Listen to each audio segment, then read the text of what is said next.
Nessa noite eu quero falar com vocês um pouquinho sobre as palavras de Jesus e algumas palavras que nós encontramos por toda a Escritura, mas vou destacar aqui Deuteronômio 28 e também vamos ler no livro dos Salmos e nós vamos fazer uma corrida bíblica aqui para dar base a tudo aquilo que quero argumentar nessa noite. Eu quero começar lendo João, o Evangelho que leva o nome de João, né? E que a gente tem como escrito pelo apóstolo João, certo?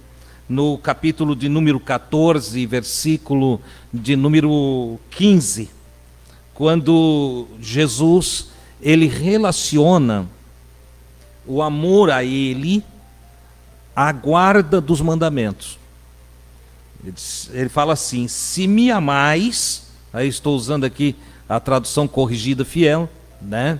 Se me amais, guardai os meus mandamentos.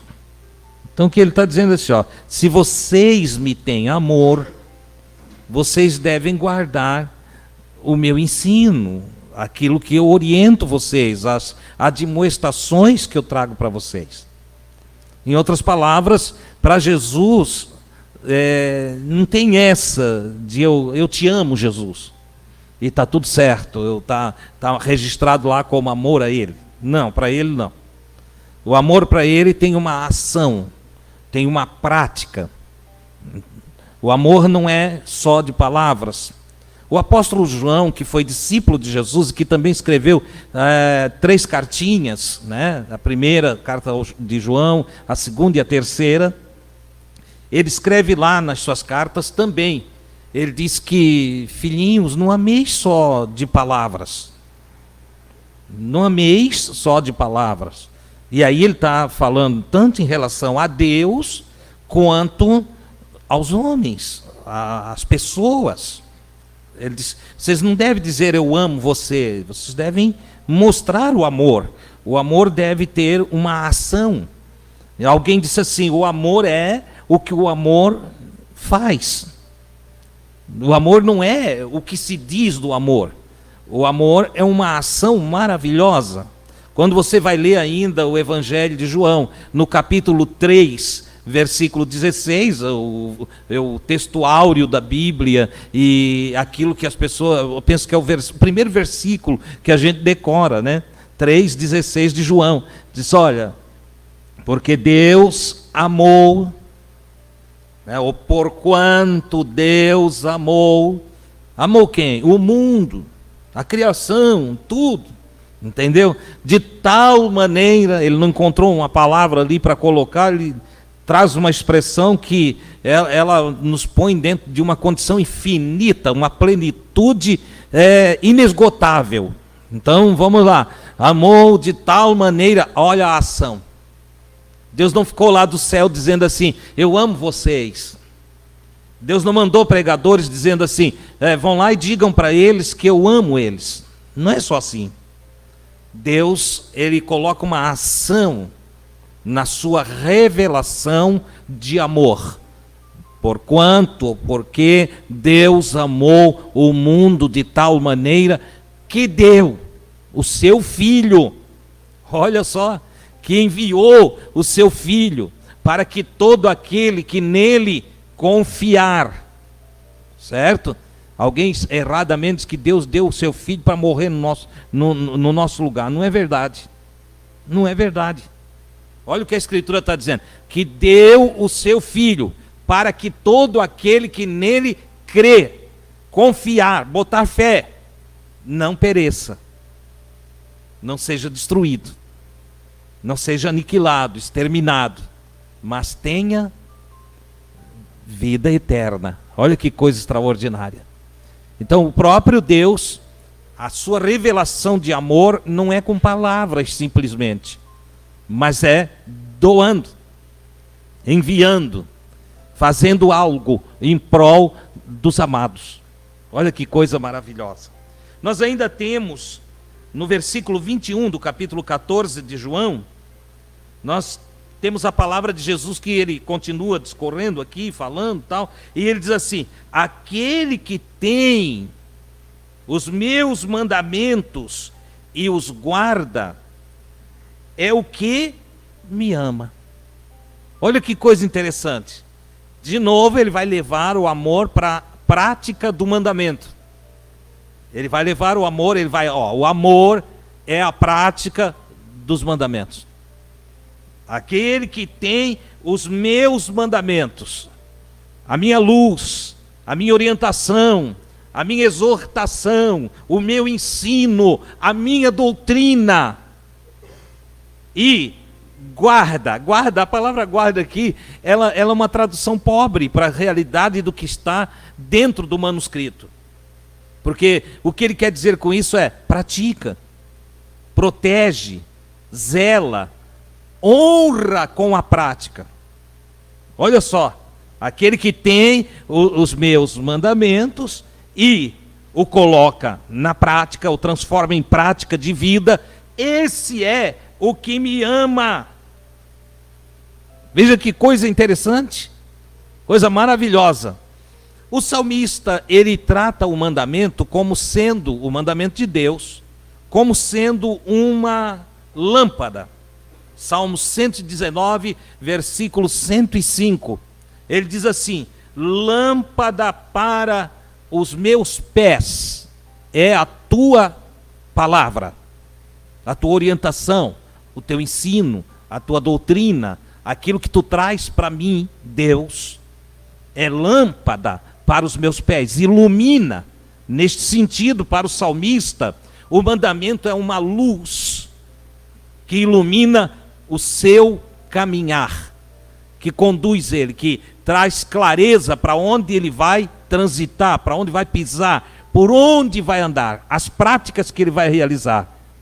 Olha que coisa maravilhosa. E ele continua: e luz para o meu caminho. Então, a tua palavra, eu guardo ela, eu estou com ela, eu não abro mão dela, porque ela ilumina os meus pés e é luz para os meus caminhos, ou para o meu caminho. Ela é uma luz que me ilumina o tempo todo no trânsito da vida. Amém, irmãos? Eu ainda vou ler lá, diz que quem lê bastante não prega nada, né? É assim mesmo que eu sou, eu vou ler bastante, não vou pregar nada. Tá? Então, vamos lá. Nós temos ainda a palavra do Senhor a Josué.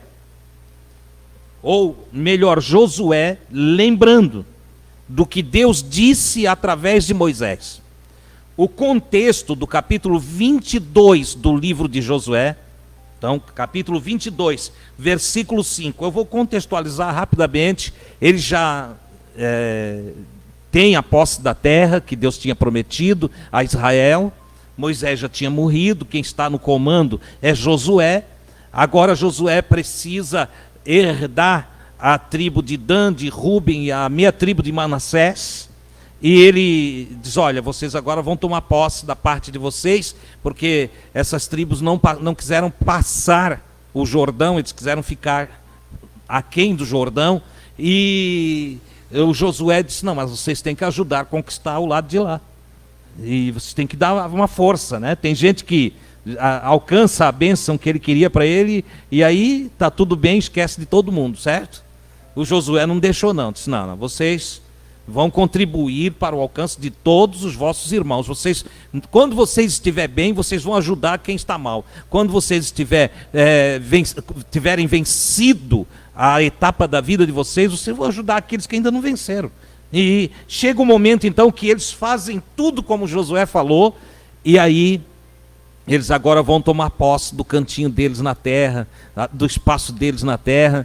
E o Josué, ele diz assim: tão somente tende cuidado de guardar com diligência o mandamento e a lei que Moisés, o servo do Senhor, vos mandou, que ameis o Senhor vosso Deus. Primeiro, Vocês não vão esquecer que Moisés, durante todo o percurso, desde a saída do Egito, disse para que nós, a nação de Israel, devêssemos honrar o Senhor nosso Deus, guardássemos os mandamentos do Senhor. Daí ele traz assim, então, o que Moisés mandou? Ameis o Senhor vosso Deus, e andeis em todos os seus mandamentos, ou seus caminhos, é isso?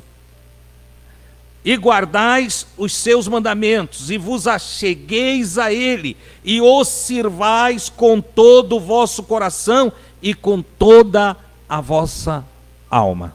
Olha que coisa interessante.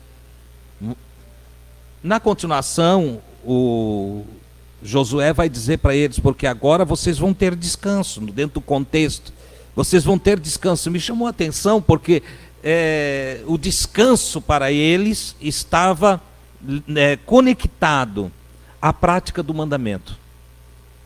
Eu pratico o mandamento do Senhor, eu faço como o Senhor diz, eu ando segundo o que o Senhor orientou, e eu vou ter descanso.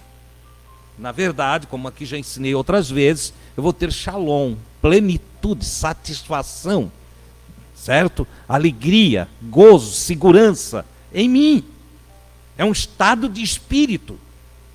É a instalação do reino de Deus em mim.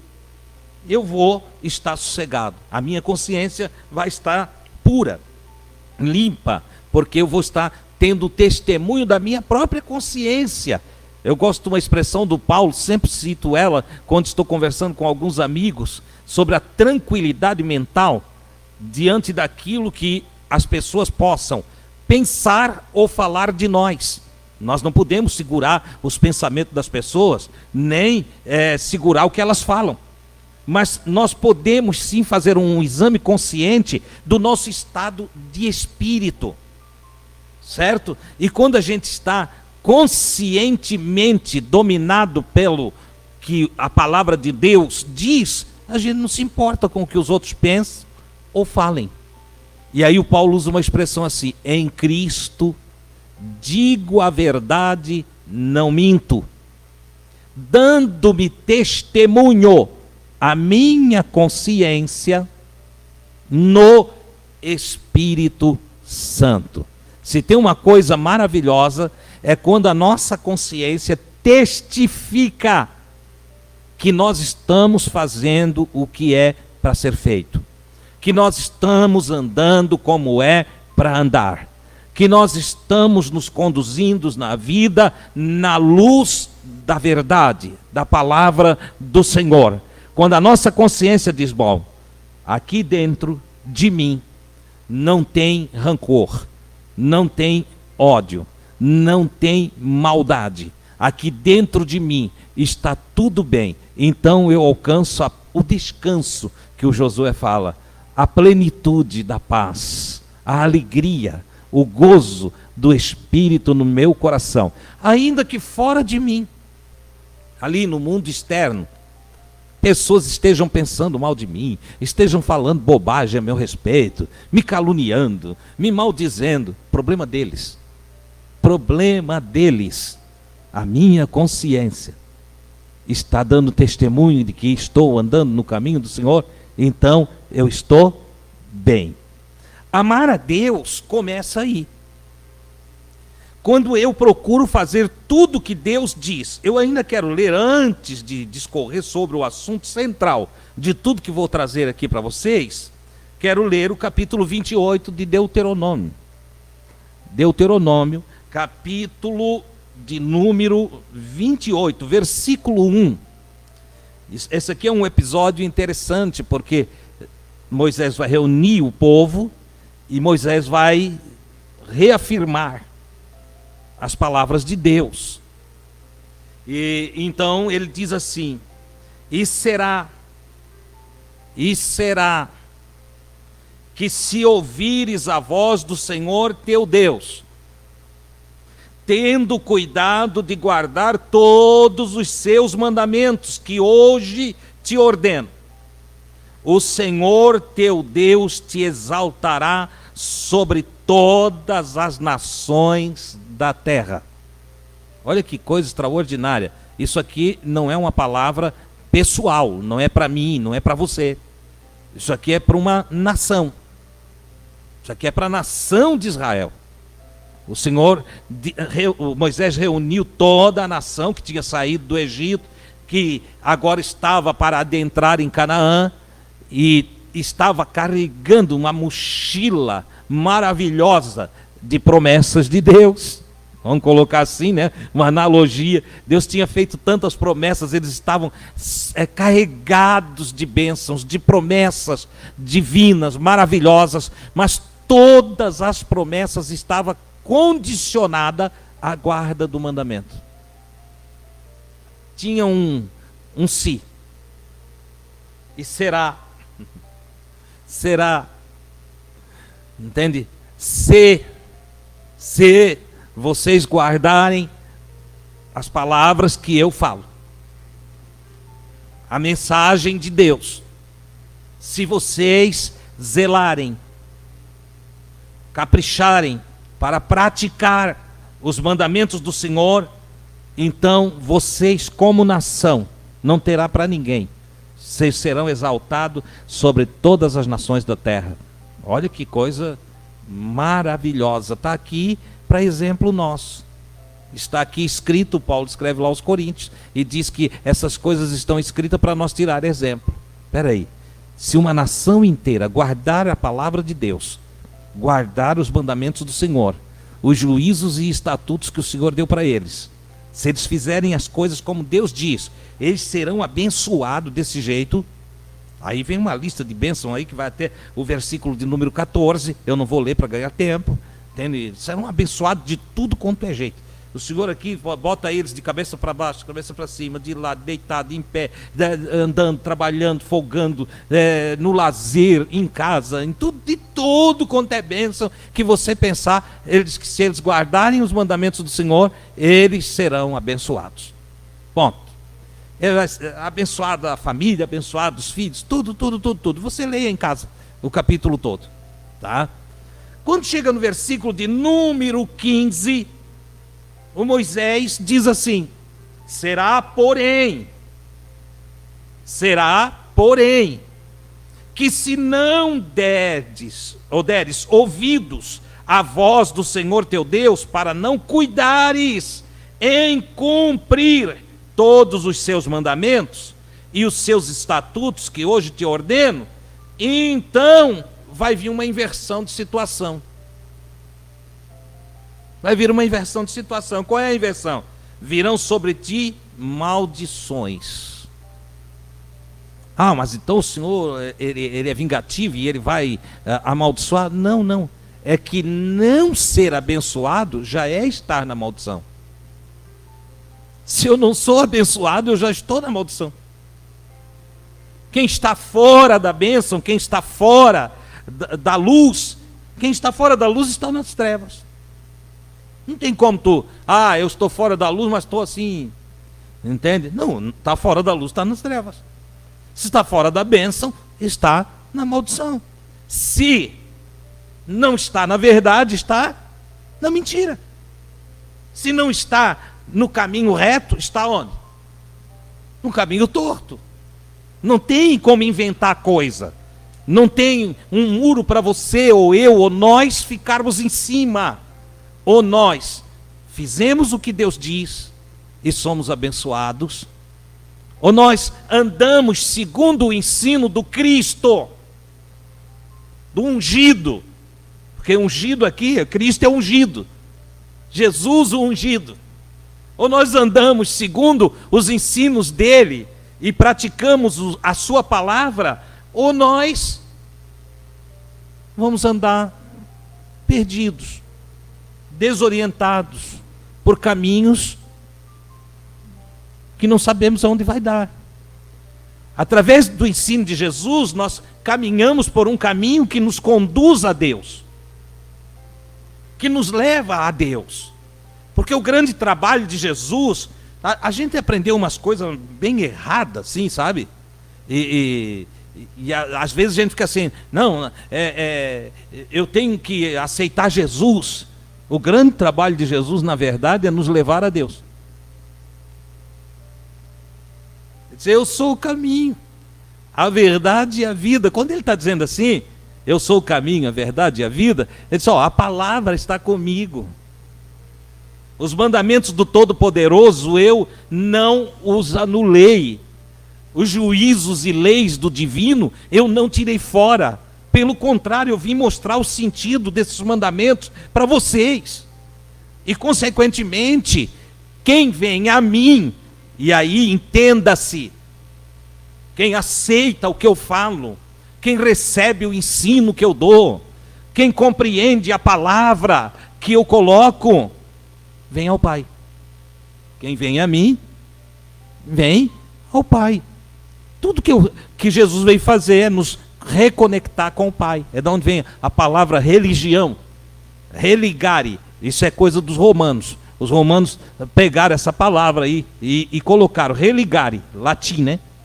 Olha só. E disse, ele é o religare, o que nos reconecta ao Pai. E como é que ele faz isso? Ele faz isso nos ensinando os mandamentos de Deus. Nos dizendo como devemos andar, como devemos proceder. E aí, se você observar, ele o amor para mim, ele está na razão de vocês fazer o que eu digo. Porque jamais haverá mudança no indivíduo, e o grande trabalho dos mandamentos de Deus é nos transformar. O mandamento de Deus, ele vem no sentido, primeiro, de nos iluminar. E quando nos ilumina, ele nos tira da escuridão, das trevas. É através dos mandamentos do Senhor que nós somos iluminados para sairmos dos nossos erros, dos nossos pecados, porque a palavra erro e pecado é a mesma coisa. Pecado é errar o alvo. Então, sair dos erros, sair dos pecados. Tem gente que pensa que pecado é quando o sujeito está fazendo umas coisas feias moralmente. Ora, tem erros individuais que não, a sociedade recebe assim com leveza. Mas é erro. É erro. Entendeu? Tem erros ocultos que para a sociedade...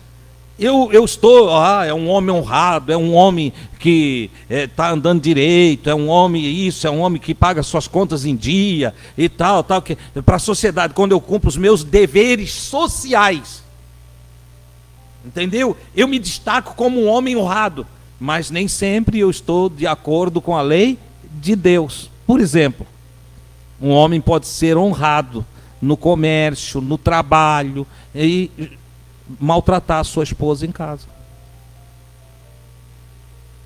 Ninguém vê. Ela, coitadinha, por medo ou, entende, por amor, às vezes por amor, e às vezes por medo, não diz nada para ninguém e está sofrendo em casa. Recentemente, soube de um amigo meu, conhecido meu há muitos anos, que há quase 30 anos maltratava a mulher. Se conversa com ele, é um anjo caído. Tem? Entendeu? Olha só, maltratando a esposa, machucando ela. A pessoa que me informou e que tem relacionamento direto com eles, porque eu já faz algum tempo que me afastei, mas disse que chegou ao ponto de a mulher estar em cárcere privado. Você sabe o que é isso? Está lá, você vai lá, as continhas tudo em dia. Então, socialmente parece um homem honrado, mas totalmente fora dos mandamentos do Senhor. Entende? O Senhor diz que é para nós amar. E eu estou dando a luz aqui que amar é uma prática. Olha só, ele diz que é para amar o próximo como a nós mesmos. Olha só, amar o próximo. Quem é o mais próximo de mim, meu Deus do céu? Eu saí da casa dos meus pais e fui viver com a irmã Gui. Resolvemos viver a vida, nós dois. Casamos. E passamos a viver a vida. Quem se tornou a pessoa mais próxima? Tão próxima, que a partir do casamento, a Escritura diz que somos um. Olha aí. E que indivíduo é esse que fala de amor e maltrata a própria carne? Se mutila, tira pedaço, se machuca, esbofeteia a própria carne. Que indivíduo é esse? Ora, nós sabemos que jamais alguém pode amar se não se amar. Se eu não me amar, eu não tenho como amar o outro. Como que eu vou dar o que não tenho para mim mesmo? Como que vou repartir o que não possuo? Como que vou distribuir aquilo que está em escassez na minha própria vida? Então, amar a Deus requer também um amor por mim mesmo. A partir do momento que eu observo que os mandamentos do Senhor são todos saúde para mim, vida para mim, você vai correr a Bíblia e olhar a conexão entre mandamento e acontecimentos práticos na vida do indivíduo. O salmista vai dizer, o mandamento, a palavra do Senhor, os mandamentos, a orientação, porque quando fala mandamentos aqui, é um resumo de algo interessante. Vamos lá, mandamentos estatutos e juízos. Então cada mandamento ilumina a minha consciência, me coloca uma condição de exercitar ele na prática e me traz juízo. Os mandamentos do Senhor me tornam racional, inteligente, sábio. Se você pegar o Salmo 119, nos versículos antecedentes ao que lemos, que foi o 105 que nós lemos, mas se você pegar ali nas páginas iniciais, ali antes, uns 10 versículos acima, você começa a ler, e você vai perceber que o salmista diz assim, eu guardei a tua palavra, e tornei-me mais sábio do que os meus mestres. Olha só o que ele está dizendo. Ele diz, quando eu ouço o que Deus diz, e eu aplico na minha vida a palavra de Deus, eu me torno sábio. Em outra parte ele diz que quando eu aplico o mandamento do Senhor na vida, eu recebo mais vida, de sorte que os mandamentos do Senhor alongam a vida do ser humano. E na expressão de Jesus, a aplicabilidade dos mandamentos me leva à vida eterna ou perdurável. Olha que coisa extraordinária. Por que eu estou falando isso esta noite aqui, dessas palavras, meus irmãos? Porque eu já falei em uma outra reunião aqui que eu estou cansado de ouvir crente, entre aspas, entendeu? Evangélicos, entre aspas. Por que eu estou colocando entre aspas? Porque a maioria do que se diz evangélico nem conhece o evangelho. Não lê, não estuda e o que ouve não pratica. A maioria dos que eu conheço. Mas estão iludidos pelo oba-oba da igreja moderna. Da igreja que agrega e que massageia o ego, entendeu? Como dando palavras que são como analgésicos para a consciência.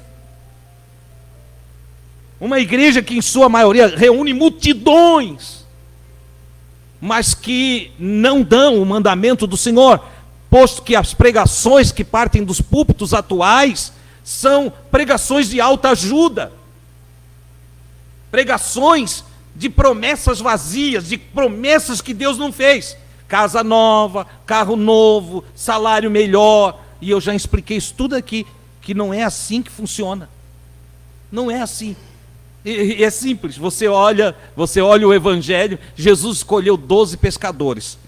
Nós poderíamos dizer que um deles, Pedro, era aquilo que nós chamamos de empresário da pesca. Ele tinha funcionários e tudo mais. Ele começou a seguir Jesus. Jesus nunca deu uma rede nova para ele. Jesus nunca deu um remo novo para ele. Jesus nunca deu um barquinho novo para ele. Olha só. E eu não sei onde é que arrumaram que Jesus agora anda dando carro, Jesus anda dando casa, Jesus anda distribuindo lote de terra, Jesus está botando crente para cima e fazendo eles ganhar os melhores salários e arrasando com os pobres da cidade. Eu não sei como é que é isso. Não sei de onde arrumaram isso. Da Bíblia do ego, né? Das escrituras do egoísmo. É assim que funciona. Aí eu vou ler o Evangelho, de repente está Jesus falando, e quando Jesus está dizendo isso aqui? Não ajunteis tesouro na terra, onde o ladrão rouba, a traça rói, e a ferrugem corrói. Peraí. Eu estou doido? Ou essa gente está mentindo para todo mundo? Ajuntai para vós tesouros no céu, onde o ladrão não entra. Mesmo que ele seja pastor, não entra. Pastor ladrão não entra. Entendeu? A traça não rói, porque lá não entra traça. Não tem traça, viu? E a ferrugem não corrói. Até porque lá não vai ter ferro, não vai ter minério de ferro no céu. É por isso que o João apresenta no Apocalipse uma cidade que a fundação é tudo pedra preciosa. É de diamante, berilo, sardônica, e vai por aí afora, só pedra preciosa a fundação. Aí ele vai descrever os muros, o muro é de ouro, como um cristal. É um ouro tão puro, tão diferente, que ele é quase um cristal. Ele só é um ouro, é outro ouro. Pronto. Não tem impureza. Ele é tão puro, que é como cristal. Olha que coisa tremenda. Entendeu? E nessa cidade, as portas não tem madeira, não. Cupim não vai para lá. Entendeu? É de pérola. Ele está fazendo uma descrição, obviamente, irmãos. Você me entende. Isso é uma analogia. Ele está falando da pureza da cidade. Que a matéria que ele consegue descrever entre aquilo que está dentro do plano do mundo vindouro e aquilo que está dentro do plano do mundo atual é tão distante uma coisa da outra, é tão fora da capacidade de imaginar, de pensar. Cai dentro da expressão do Paulo, um dos mais iluminados dos apóstolos, que disse: o que o olho não viu, o que o ouvido não ouviu, e o que não passou pela mente humana, pelo coração, isso é o que Deus tem reservado para os que amam Ele. Oh, glória a Deus! É diferente. O Evangelho de Jesus não é um evangelho materialista. Não é um evangelho de aglomerações de gente pelo ego. Não! Primeiro que para seguir Jesus tem que negar a si mesmo.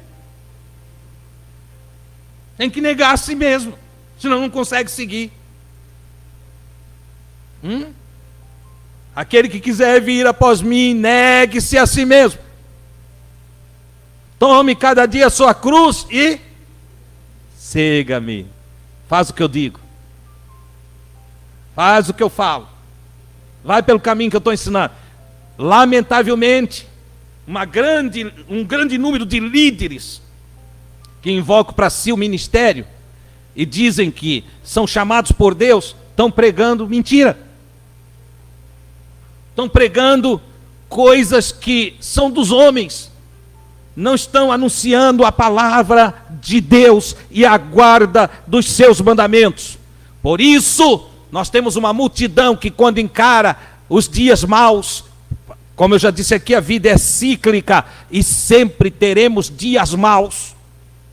Haverá dias bons, haverá dias de sorriso, haverá dias de alegria. Esses pecadores da mentira, eles dizem para o povo: faça a tua lista de renovação de votos, que esse é o ano da prosperidade. Não é assim? Vamos iniciar com o ano esse é o ano da restituição. É engraçado, todo ano é o ano da restituição. Entendeu? É só da dia 1º que começa o ano da restituição. Esse ano da restituição não acaba nunca. É mentira, viu? É mentira. Eu preguei aqui primeiro do ano. A verdade da Bíblia. A vida é cíclica e neste ano vai haver inverno e verão, outono e primavera. Neste ano vai ter dias ensolarados e dias chuvosos, nublados. Vai ter dias de alegria e dias de tristeza. É só ler o Eclesiastes. Está tudo ali. Então não se deixe enganar. Tá, irmão Adilson? E por que então que tu estás pregando sobre mandamentos hoje? Eu estou pregando sobre mandamentos porque eu tenho um desejo de ver o povo de Deus em paz. Oh, glória a Deus, descansado, satisfeito. Sabe qual é o meu desejo? Vocês já entenderam qual é a minha batalha aqui? A minha batalha é fazer você entender um modo de estar tranquilo, descansado, em paz, no inverno, no verão, no outono, na primavera, na bonança, na escassez, nos lucros, nas perdas. Oh, glória a Deus! O meu desejo é preparar vocês para o dia da batalha, para o dia que vocês têm que encarar as dificuldades, para o dia que vocês têm que chorar. O meu desejo é que vocês estejam em paz com vocês mesmos, que não tenham medo, que tenham uma consciência que diga: eu estou fazendo o que Deus disse, e eu vou falar com Ele agora, porque isso não é coisa para eu resolver, é coisa para Ele. Aleluia! E aí você chegar e entregar ao Senhor, aleluia, a sua petição, o seu desejo, Senhor, aí fazer como Ezequias. Ezequias foi ferido de uma ferida mortal. E aí foi para a cama, adoeceu, está lá na cama. Respirador. Vai e não vai. UTI.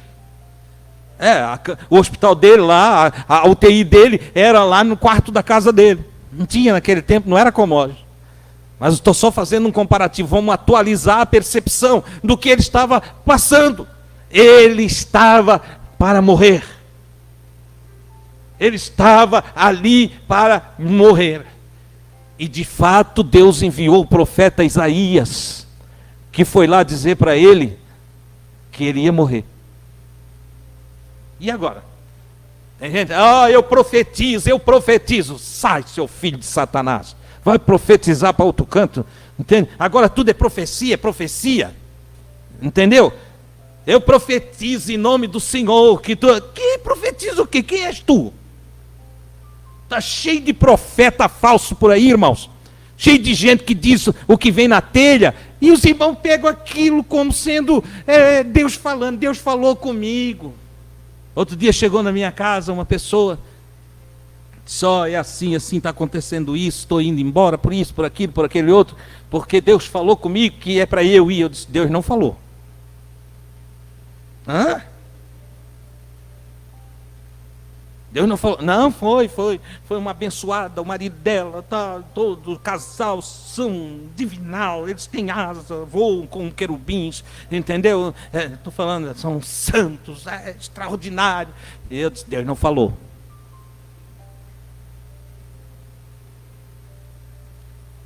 Mas eles não querem a verdade. Eles odeiam a verdade. Desde a antiguidade, prendiam os profetas de Deus. Botavam em calabouço os profetas de Deus, os reis que queriam. Acabe prendeu o profeta de Deus. Outros reis prenderam, feriram um profeta de Deus chamado Micaías, levou um soco no queixo, porque falou a verdade para o rei. Olha só, eles não gostam da verdade, querem mentira. Eis que, tudo que tu botar a mão vai prosperar. Mentira. Eis que, porque eu sou contigo, e aquela coisa arada toda. Eles gostam disso. Gostam disso. Vive uma vida toda embrulhada. Tem medo do inferno. Tem medo que Jesus volte. Tem medo de não ir para o céu. Vive com medo. Porque não guardam os mandamentos do Senhor. Mas recebe tudo quanto é. Tinha um primo meu que chamava de posse-fria. Ele não chamava de profecia, ele dizia que era posse-fria. Entendeu? Falei para aquela pessoa, disse: Deus não falou contigo não. Isso aí é coisa da cabecinha deles. Não faz isso, não toma esse caminho, não vai por aí. Não adiantou. Entraram por aquele caminho. Um mês depois estavam todos arrasados. Deu tudo errado. Complicou tudo. Dificultou a vida. Você entende? Porque não entenderam que Deus não faz essas coisas desse jeito. Ouça um ensino do Senhor para ti nessa noite. Não compra por profecia. Não vende nada por profecia. Não namora por profecia. Entendeu? Não casa por profecia. Não desmancha casamento por profecia. Quer mais? Não compra carro, não troca carro por profecia. Não vai para serviço, nem sai de serviço por profecia. Porque Deus não se envolve. Isso aqui é do reino humano e está aqui dentro da condição humana. Já está escrito desde o Gênesis. Por isso deixará o homem, seu pai, sua mãe, unir-se-á a sua mulher. A quem? Repete, a sua. A sua. As irmãs, unir-se-á a mulher ao seu homem, marido. Ah, não é a que Deus deu? Deus escolheu para mim, irmão. Eu vi uns amigos meus que casaram com a que Deus escolheu, irmão. Vocês estão rindo, mas eles passam trabalho. Entendeu? Não, vou casar com ela. Na minha rua tem uns 3. Tem uma que estava orando há 40 anos para Jesus levar ele. Põe aí no céu contigo, Jesus, que eu não aguento mais ele aqui na terra. Mas fruto de profecia. Entendeu? Cheio, é uma mania que tinha na igreja, né? 2 jovens se olhavam. Pronto, ó, Deus vai casar esse com essa. Aí já tinha as irmãs santa casamenteiras. Entendeu? Santo Antônio perdeu de feio. Tá? Tá ali. São Benedito não passa nem perto dessas irmãs. Porque. E vai por aí afora. Tá? Ei! Não existe isso. Não existe isso. Casamento é racional. É olhar a palavra. O que a palavra diz? Te une ao justo. Te une ao justo. Quer se dar bem, moça? Moço. Queres arrumar alguém para viver o resto da vida? Observa primeiro. Presta atenção. Avalia. Ora a Deus para Ele te dar discernimento. Entendeu? Depois converse sobre as compatibilidades. Entende? Ela quer ser médica, famosa, cientista, vai correr o mundo todo. E tu quer ser varredor de rua, cara? Isso não vai dar certo. O que tu mais quer da vida, irmão? Ah, irmão, olha, para mim eu gosto da vida simples. Eu quero mesmo ter ali um cercadinho ali, criar uns frangos, plantar umas batatinhas e tal. Esse é o meu desejo. Eu não preciso ganhar muito, eu não preciso. Aí está para casar com uma cientista. Vai dar certo isso? Só se ela ensinar ele a modificar a batata. Você entende? Mas o Senhor falou comigo, irmão, que ela vai ser minha esposa. Ih. Tá bom. Tá bom. Ou vice-versa, né? Às vezes ele quer ser presidente dos Estados Unidos, entendeu? E ela, não, gosto da vida simples. Eu gosto de ficar mexendo na terra. Querida, ele tem um plano grande de vida. Ele vai entrar para a política, ele vai estudar, ele vai fazer ciências, entende? De governos, né? Políticas e tudo mais. Ele vai se formar em direito, ele vai fazer vários cursos de doutorado e vai transitar na cúpula da sociedade. E você não entende que você vai ter que estudar também, você vai ter que querer também andar por lá, porque vai ficar incompatível. Tu quer ser diarista, minha filha? Vai chegar um momento que tu vais querer ir para lá, ele vai ter vergonha de te levar. Ele vai pagar moças para ir com ele. E tu vai ficar em casa. Até porque tu mesmo não vai gostar de estar lá. Ô irmão, diz que é isso? Eu conheço vários. Atendi vários. Compatibilidade. E aí não tem profecia que endireite. Não tem. Mas Deus falou comigo que eu ia ser... Para com isso. Bota os pés no chão. Use da racionalidade.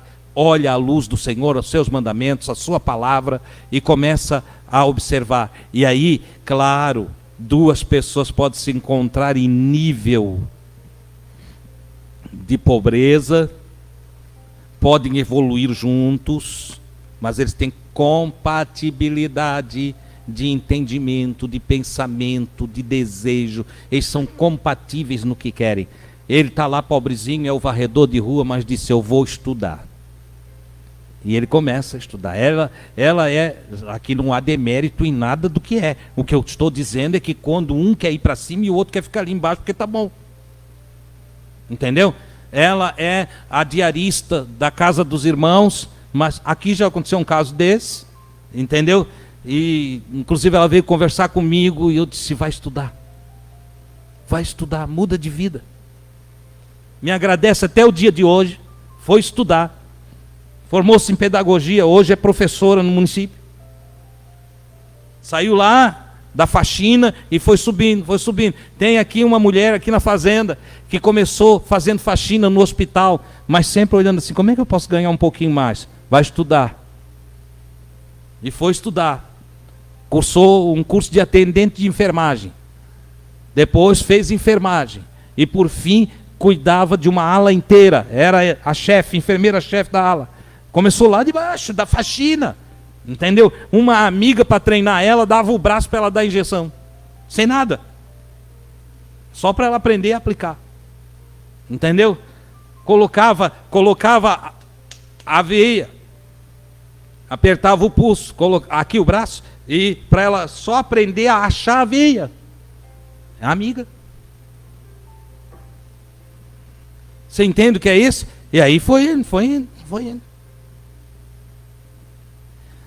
É preciso usar o raciocínio. Um dos dons, uma das dádivas maiores que Deus nos deu foi a inteligência. Então, não caminhe no caminho reto sem o uso da inteligência. Entendeu? O salmista tem algo forte que eu já citei várias vezes aqui. Use a inteligência, guarde o mandamento do Senhor. Certo? Siga o que a palavra diz. Ponha em prática a palavra. Não é por aquela parte que você gosta. Não. É colocar toda a palavra em prática. Irmão Adilson, mas como que a gente vai guardar tudo? Ora, o princípio de tudo é o temor do Senhor. Porque tudo isso é sabedoria. E o princípio da sabedoria é o temor do Senhor. Respeite a Deus. Honre a Deus. Confie em Deus. Temor me leva à confiança. Eu confio no Senhor. Deus está falando, eu vou fazer. Mesmo quando eu não entendo. Irmão, mas tem coisa que eu não entendo. Tu não entendeu o quê? Não, eu não entendo o porquê, para quê, como que isso vai resultar. Mas Deus está mandando, eu vou fazer. Deus está mandando, eu vou fazer. Nós temos aquele exemplo mais conhecido, é clássico, do Pedro, que conhecia tudo de pesca, pescou uma noite toda, não apanhou nada. Até que Jesus veio e disse, lança a rede para o lado direito do barco. Aí disse, Senhor, não tem nada aí, nós já pescamos a noite toda, não tem nada. Ele era pescador, ele entendia de mar. Conhecia aquelas águas ali com a palma da mão. Mas, ele é bem claro. Eu não creio que tem peixe aqui. Mas tu está mandando, vou fazer. Deus está mandando, vou fazer. É a palavra de Deus? É a palavra de Deus. Dos homens eu não faço. O homem inventa muita bobagem. Entendeu? O homem diz que a irmã não pode usar um brinco. Eu não estou nem aí. Deus mostra onde que Deus está falando que eu faço. Se Deus não está falando, não faço. Irmão, mas tem que obedecer os vossos líderes. Obedecer na coerência. Ele é líder do quê? Ele é o líder espiritual. Então ele que fale coisas espirituais. Não se meta na orelha da minha mulher. Entendeu? Não é verdade? Mas não é para a irmã cortar o cabelo. Essas coisas de homem aí a gente não faz. Agora o que é o Senhor falando, faça. Faça mesmo que você não entenda. Vai ali e faz. Você verá o resultado. Porque o resultado primordial é amor a Deus. O que tem o meu mandamento e os guarda, pratica, faz como eu digo. Esse é o que me ama. Detalhe, para concluir aqui. Estou com vontade de falar a noite toda, eu li bastante, né? Estou pulando aqui os textos que eu li para falar só de um. Vamos lá. Detalhe. Tem uma parte que anda sempre angustiada na igreja, é uma parte de crente, né? Que anda sempre angustiado, sempre atribulado, sempre com medo, porque eles servem a Deus com medo do inferno. Não é por amor a Deus. Essa turma, quando a gente vai falar alguma coisa de Deus para eles, um mandamento do Senhor, a primeira coisa que eles perguntam é assim: tá, irmão, mas se eu não fizer eu vou para o inferno? A pergunta é automática. A pergunta é automática, essa pergunta ela é constante para mim. Tá, irmão, mas se eu não fizer, eu vou para o inferno? E daí que tu não vai para o inferno, meu filho? Tu já vive infernizado. Eles têm medo de ir para um lugar chamado inferno. Entendeu? Mas a questão é outra. Quando eu não coloco o mandamento de Deus na minha vida, quando eu não pratico a palavra de Deus, o inferno já se instala em mim. Entende? Porque eu já ando com medo, eu já ando inseguro, até as minhas orações são complicadas. Eu vou orar, mas aí começa assim, a gente começa também a arrumar desculpas. Isso aqui também tem que cuidar, eu estou falando, eu estou ensinando. E estou sendo bem didático, acho, né? Então vamos lá, olha só. Eu não guardo os mandamentos do Senhor. Aí quando eu vou dar uma palavra para alguém, eu fico assim: irmão, nós tudo falhamos, né? Todo mundo erra. Peraí, fala por ti. Fala por ti, chega aqui então, tenha coragem de dizer: eu erro sempre, eu sou desobediente mesmo, eu não guardo a palavra do Senhor. Mas não, ele bota todo mundo. Aí o irmão passou o dia todo hoje orando, cantando, se alegrando, está todo feliz e foi incluído no descaso do indivíduo. Se você faz o que é certo, não se justifique diante do que é errado. Se você tem convicção de que está andando na justiça, não diga que você é injusto. Se você está guardando o mandamento do Senhor, não vem com a história de que todo mundo erra. Ninguém está falando de erro.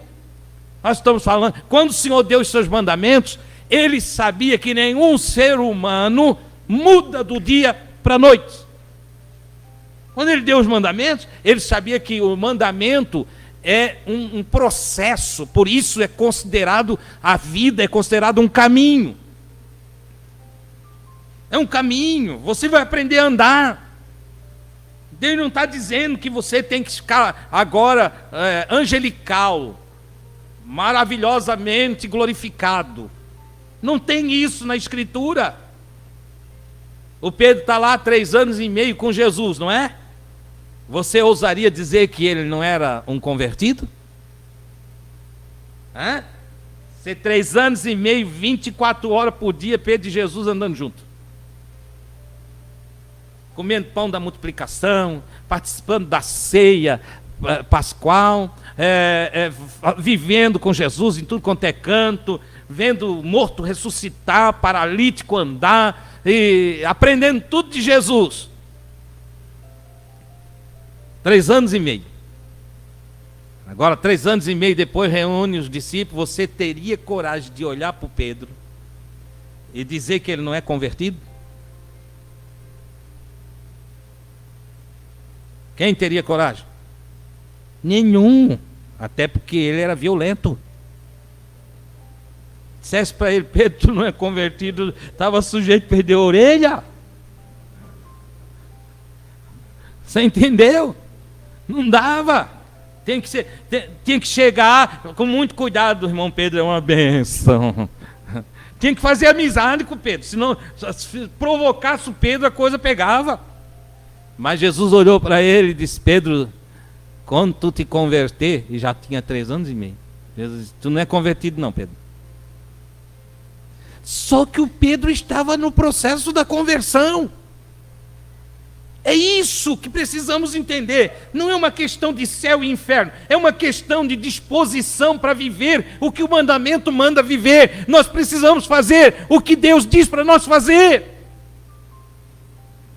E a partir do momento que eu resolvo fazer o que Deus diz para eu fazer, eu passo a demonstrar amor por Deus. É isso que Jesus está falando.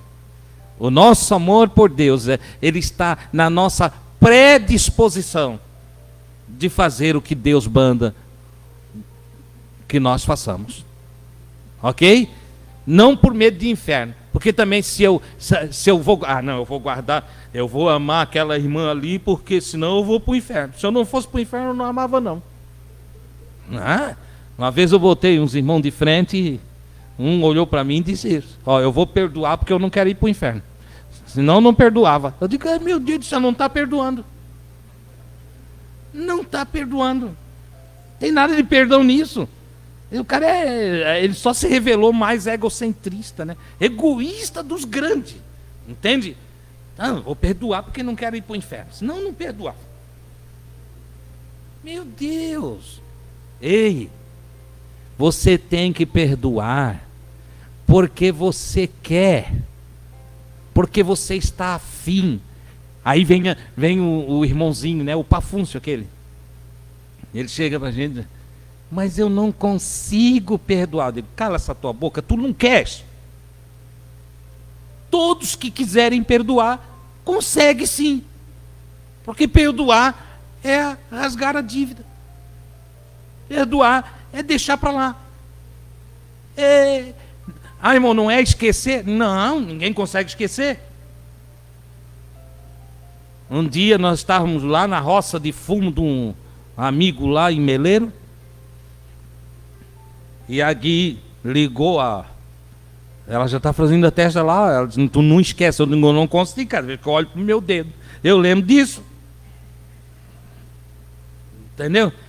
Eu estou passando lá, arrumando lá as folhas de fumo lá na máquina que costurava. E a Gui vai lá e toca na alavanca. Ela tem esses cuidados assim, né? Falta GPS, entende? Então ela tocou na alavanca. Pá, a máquina... 3 pontos no meu dedo, assim. Mas é 3 pontos de uma agulha igual uma caneta. Pé, meu dedo abriu em 2, assim, entende? Eu só segurei a ponta do dedo e saí andando por ali afora, né? Chamando tudo quanto é anjo poderoso. Entendeu? São Rafael, Gabriel, tudo. E à medida que eu ia chamando, eles iam aparecendo diante de mim, mas eu disse, glória a Deus. Entende? E fui, até que um carro veio e passou por mim, me pegou lá, e botou eu para dentro de um carro, irmão Gilmar, acho que foi, né? Não sei. Aí tava, me levou para o hospital. Chegou lá no hospital. Tá. Claro que eu perdoei a Gui, mas vocês acham que eu vou esquecer? Onde tem máquina de costurar folha de fumo, eu passo 3 metros longe.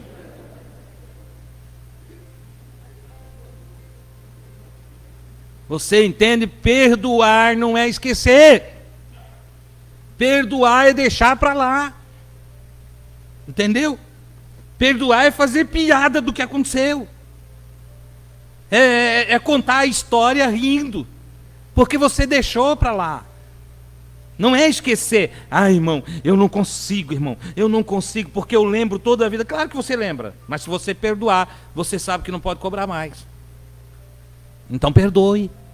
É essa a ordem do Divino Mestre. Perdoa. Perdoa. Por que ele manda perdoar? Porque daí você anda sem carga. Enquanto você anda com a promissória, com a cédula, que é contrária, você quer cobrar sempre. Você está ali, está aqui, está me devendo. Aprontou isso aqui. Mas quando você perdoa, você rasgou. Então deixou para lá. É isso que é perdoar. Então você, perdoar é uma questão de querer ou não querer. Entendeu? Então quando as pessoas dizem para mim, eu não consigo, eu digo, não, tem um erro aí. Não é que você não consegue, você não quer. Porque tem gente que também gosta de criar diabo, né? Tem gente que tem um monte de diabinho de estimação, né? São gênios maus que ele tem dentro dele, né? Ele gosta, ele fica acariciando. Aí tem 2 chifrezinhos, assim, esse da Idade Média, né? Então, 2 chifrezinhos, ele alisa os chifrezinhos. Quando tu passar por ela, tu dá uma fisgada. Tem gente que faz voodoo dentro do coração. Entendeu? Ele fica com a imagem das pessoas que ele não gosta dentro do coração. E ele, de vez em quando, dá uma espetada. Espeta ali para ver se o outro se torce. Não adianta. Só dói em ti mesmo. Só dói em ti mesmo. Alguém disse que o ódio é um veneno que o indivíduo toma pensando que vai matar o outro. O ódio mata você mesmo. Por isso que Jesus vem. Porque Jesus não faz nada por acaso. Deus não faz nada por acaso. Quando Jesus diz perdoai, ele está dizendo, anula o veneno dentro de ti. Tira o voodoo de dentro de ti. Elimina os maus daimos que entraram em ti. Tira a mágoa, tira o rancor, tira a ira. Te apazigua. Apacenta-te a ti mesmo, trazendo pacificação para a tua alma, te enche da alegria do Senhor, te conecta com Deus e fica bem. Oh, glória a Deus! Passa a amar a Deus, amando a ti mesmo. Olha que coisa maravilhosa. Eu não sei se você está contente, eu estou com vontade de ir até a meia-noite hoje, que isso aqui está bom.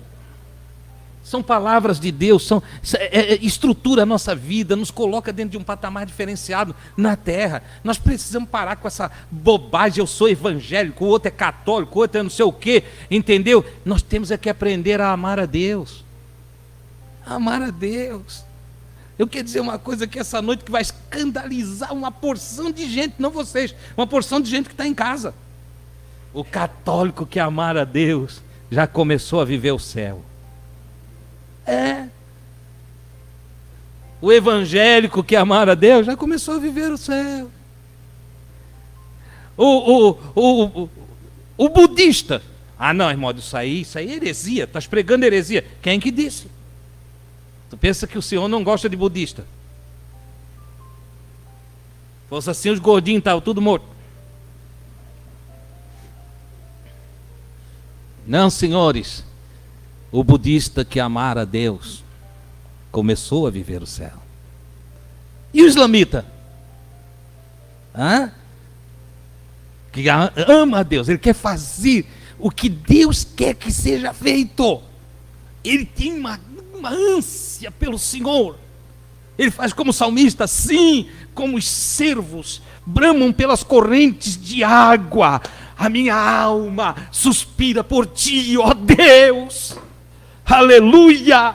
E ele tem na consciência a lei de Deus. Ele nunca pegou a Bíblia na mão, mas ele carrega a consciência do que é justo, do que é direito, de que há um Criador e que ele precisa temer esse Criador, pois ele encontrou Jesus, o Cristo. Sabe como? Na lei da consciência.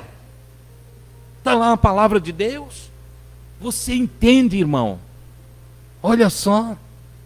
Ah, mas ele tem que aceitar Jesus como seu suficiente Salvador. Isso é teologia. Isso é teologia. Essa é uma palavra que o Paulo escreveu para os irmãos que estavam dispersos da Judeia e que estavam vivendo uma perseguição romana. E o Paulo, então, nesse momento, isso aqui é orgânico. O Paulo não pensou em escrever isso para nós.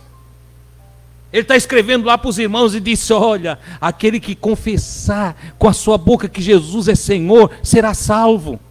Aquele que crê com o seu coração e confessar com a sua boca, isso é orgânico, isso aqui surgiu naquele momento. Por quê? Os irmãos estavam sendo levados para os leões, os irmãos estavam sendo levados para as arenas romanas, para as fogueiras, e ele disse: se você confessar que Jesus é Senhor, você é salvo, você é salvo. Mas não é para nós copiar e agora ficar aqui, tem que dizer que Jesus é Senhor. Não, tem que ter a consciência que Jesus é o enviado do Pai, e que nos ensina todos os mandamentos de Deus, e que se nós guardarmos os mandamentos do Senhor, nós seremos salvos.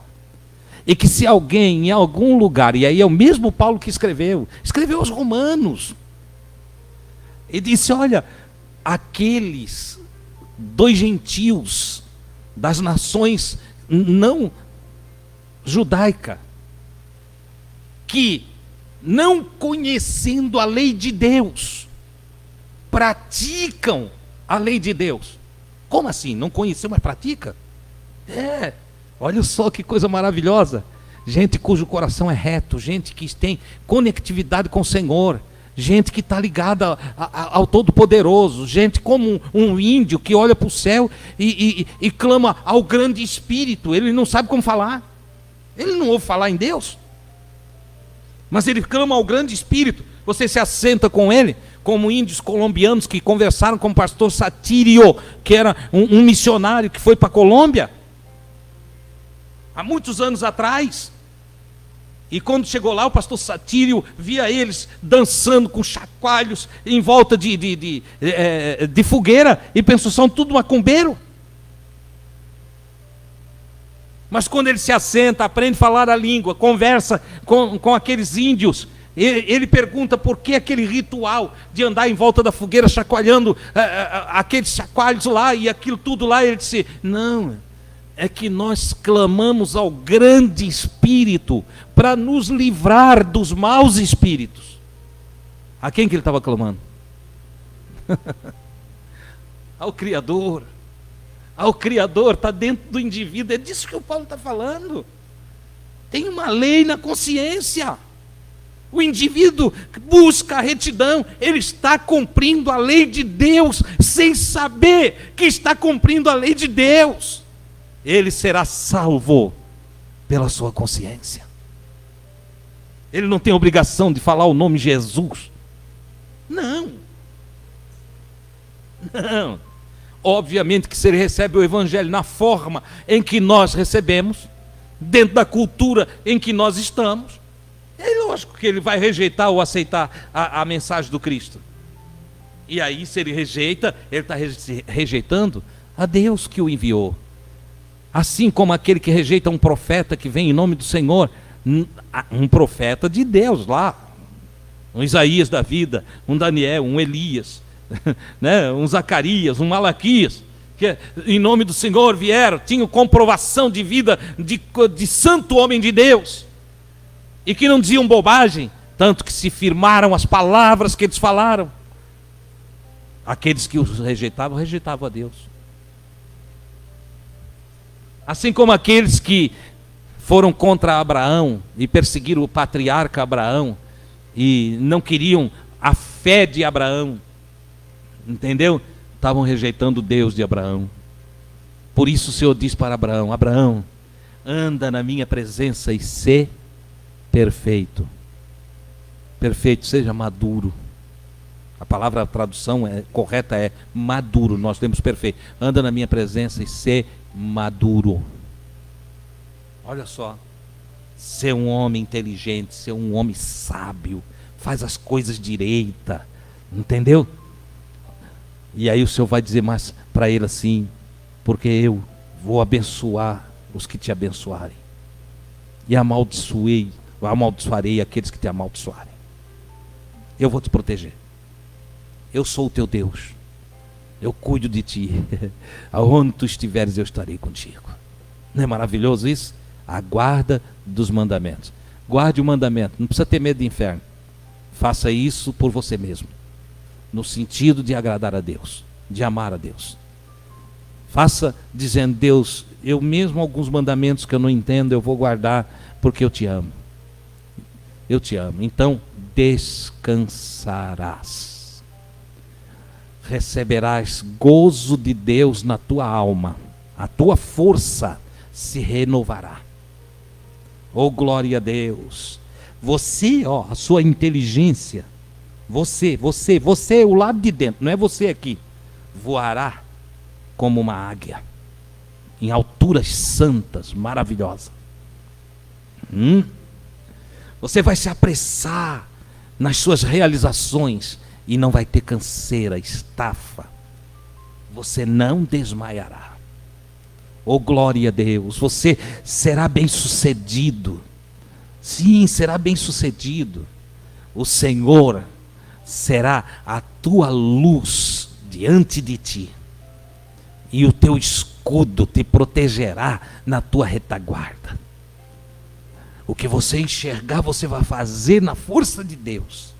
Iluminado por Deus. E o que você não entender, o que você não vê, o que você não perceber, Deus cuidará de ti. Deus te guardará, Deus te protegerá. Aleluia! Oh, como está escrito: por um caminho virão contra ti. Vão planejar o mal para você. Vai ter, não é? Isso aqui não tem como nós passar pela vida sem passar por essas situações. Vão planejar o mal contra ti, e por um caminho virão contra ti, para te destruir, para acabar contigo, para te deixar para baixo, para te aniquilar, para te deprimir, para te fazer ficar ruim. Mas por 7 caminhos fugirão de ti. Você sabe o que isso significa? Olha só, virão no caminho do seu próprio planejamento, mas o Senhor enviará o terror sobre eles, e eles fugirão por 7 caminhos, ou seja, não vão achar mais a estrada, não vão se encontrar mais, não vão saber nem para onde ir, vão se dispersar, sem saber aonde vão parar. É isso aí. Ô irmão Adilson, mas é assim que está escrito. É dessa forma para aqueles que amam a Deus. Eu não poderia concluir sem invocar as palavras de Paulo, que diz: todas as coisas cooperam. Todas as coisas cooperam juntamente para o bem. Eu não escutei. Para o bem daqueles que amam a Deus. Peraí. Quem é que ama a Deus? Então todas as coisas cooperam para o bem daqueles que guardam os mandamentos do Senhor. Agora você está entendendo que porque tem uma porção de evangélico, pentecostal, tradicional, católico, tudo falando o nome do Senhor, mas as coisas não estão cooperando? Porque não é que cooperam para o bem dos que vão à igreja. não é que cooperam para o bem daqueles que fizeram o casamento. Tem gente que acha que se casar no papel ali, aí melhora a vida. Não é. Não é que cooperam para o bem dos pentecostais, nem para o bem dos tradicionais, nem para o bem daqueles que nunca saíram da santa e amada igreja, a mãe católica. Não.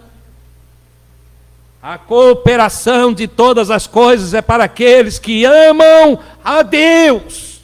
E quem ama a Deus guarda os seus mandamentos. Então é para os que guardam os seus mandamentos. Quem não tem compromisso com os mandamentos do Senhor, pode estar dentro de uma igreja, pode ser membro da igreja, pode participar do coral, pode participar do ministério, pode participar da evangelização, pode participar de tudo quanto é departamento que existe. Mas se ele não guarda os mandamentos do Senhor, o Senhor não coopera. Não é todas as coisas que cooperam.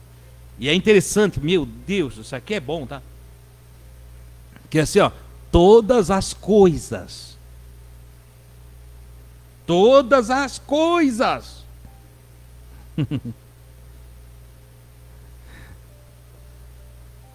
Não tem exceção.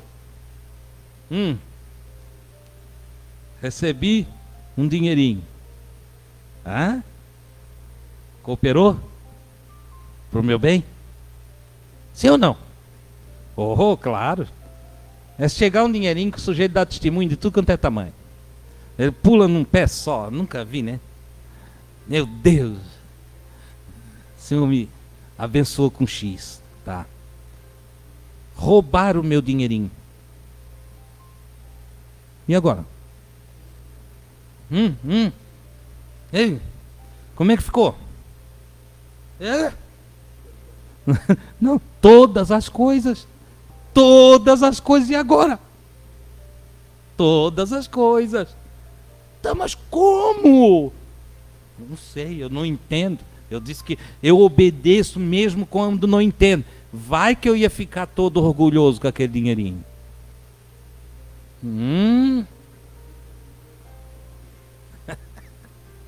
Entendeu? Vai que as coisas todas iam se complicar por causa daquele dinheirinho. O Senhor tirou a proteção e o ladrão me achou. Me achou, levou. Como é que eu vou reagir?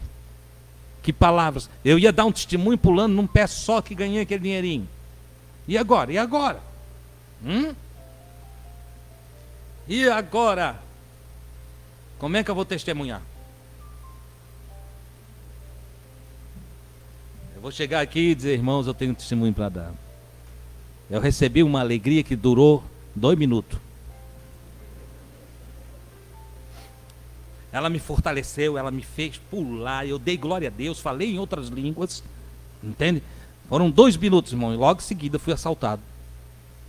E levaram a minha alegria. É assim que eu vou testemunhar? Não, levaram o meu dinheiro. Mas, irmãos, eu confio tanto em Deus que isso vai cooperar para o meu bem. Querem um testemunho de um roubo que cooperou para o bem? Vou dar.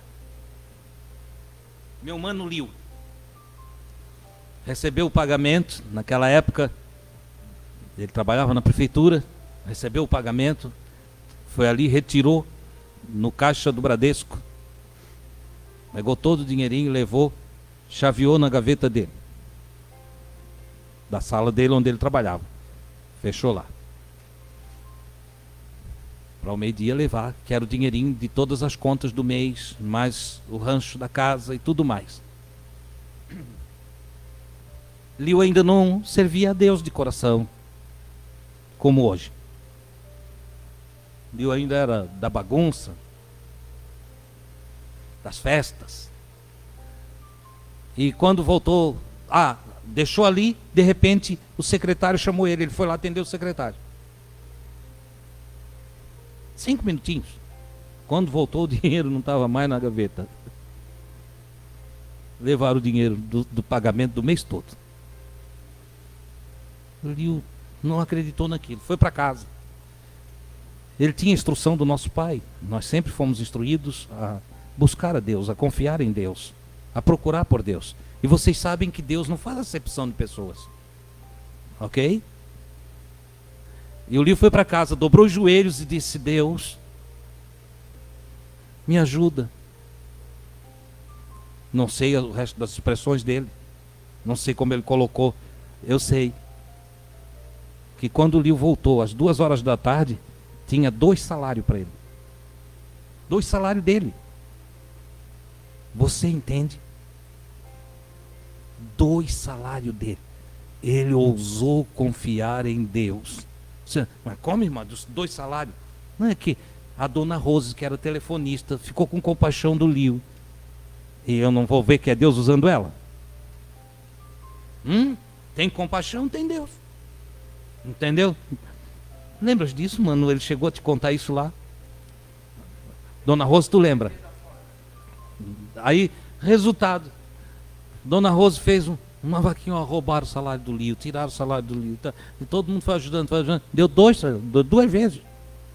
Ei, todas as coisas contribuem para o bem. O problema é nós ter a visão certa. Às vezes a gente só olha o roubo. A gente não fica esperando um resultado diferente. Mas se nós resolver se aproximar de Deus e agradar a Deus, a resposta será positiva. Alegra-te na esperança, seja paciente na tribulação, persevera na oração, que a seu tempo o teu Criador fará tudo por ti. Oh, glória a Deus, guarde a palavra de Deus no teu coração. Queiram estar em pé.